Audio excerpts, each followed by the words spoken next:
Jessica Nora here. I just wanted to share some things with you that have been on my mind and hopefully can help you get through the loss of your pet. About a week and a half ago, I lost my 17-and-a-half-year-old dog, Maggie, and it's been really hard on me. I've been struggling.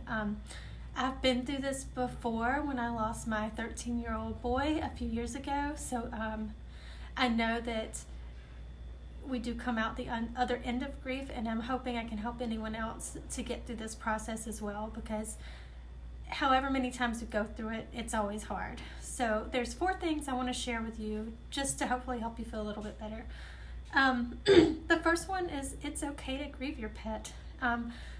Most times, if you're like me, I spent more time with my dog than I did with a lot of people in my life, a lot of people in my family, and the grief is real. It's actually very intense and very deep. So grieve your pet. Don't hold the feelings in. Don't feel like because it's a dog or a cat or whatever your animal was, don't feel like it's an invalid feeling. You're totally valid to feel this. It is a very real, deep grief. And to be honest with you, I have felt more grief over the loss of my dogs than I have over some family members that were very close to me.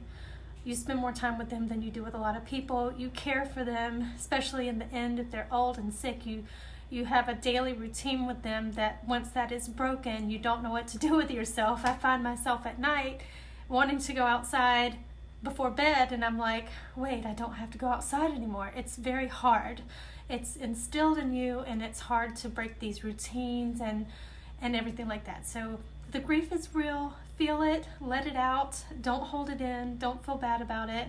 Let the grief out. Cry it out, scream, whatever you have to do. It's a valid response. The second point I wanted to make is a lot of people are not going to understand your grief. They're not going to understand that you're feeling this level of sadness over an animal. Maybe they have never had an animal, or maybe they don't care for their animals the same way as you do. Growing up, my grandmother, I lived with my grandmother, beautiful woman, I loved her, beautiful woman, but she grew up with animals outside, not in the house. So I believe there's a level of disconnect there where maybe people of older generation, or not necessarily older, but just people who didn't grow up with animals being as family members like we are, maybe they just don't understand it. But people are compassionate. They can empathize with you, but a lot of times people will say things like, oh, it was just a dog, or it was just a cat.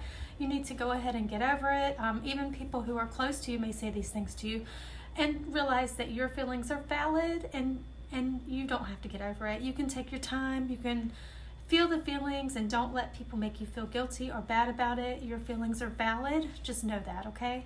I just want to make sure that you understand that it's real. And don't let anyone convince you otherwise.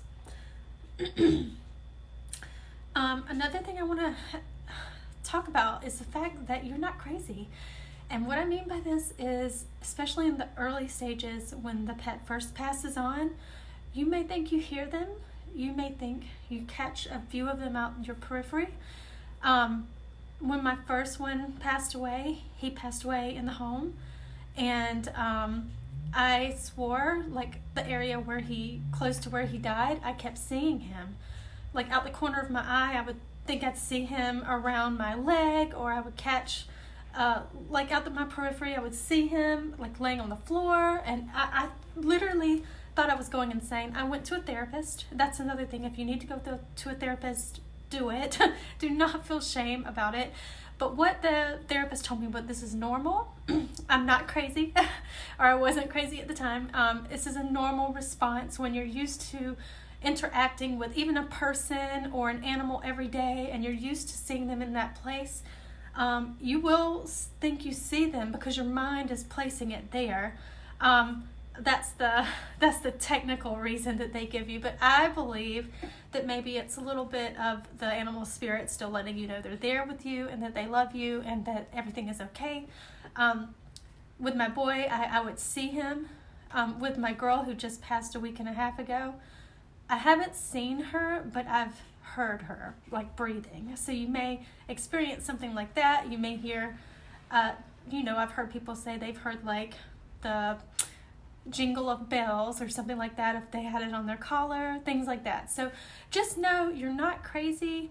It could be that your mind is compensating for the loss and making you see or hear things that aren't there, or you could think like me and think it's your animal reaching out to you from the other afterlife and letting you know that they're fine. But either way, you're not crazy. I thought I was crazy. You're not crazy. It's normal for everyone, even people who lose loved ones that are humans, to have this experience. So just wanted to let you know that. And the other thing is, you will survive this. It may not feel like it right now. And the only reason I can tell you you'll survive this is because I survived my boy. Right now, honestly, I'm in a place where I don't feel like I'll survive, but I know that I will because I did before. So if you're feeling like you can't go on, your life is empty, you have no purpose, which are the feelings that I've been feeling since my girl passed, know these feelings will pass and that you will be okay.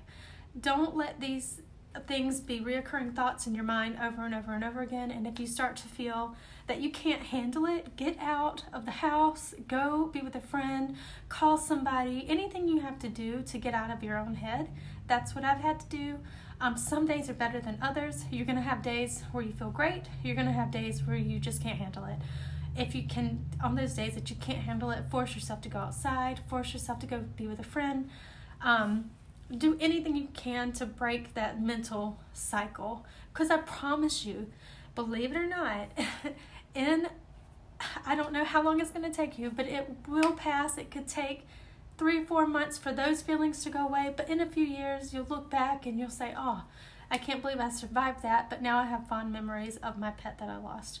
So just know that it will pass. I know it's hard right now, and I'm sorry for your loss, but you can do it. Just keep going. Everything will be okay. Just keep that in mind. Anyway, I was just thinking about these things I wanted to share with you if you're going through a loss like I just did. These things aren't easy, but I just hope I can help anybody to feel a little bit better. All right, guys, I'll talk to you in the next video. Bye.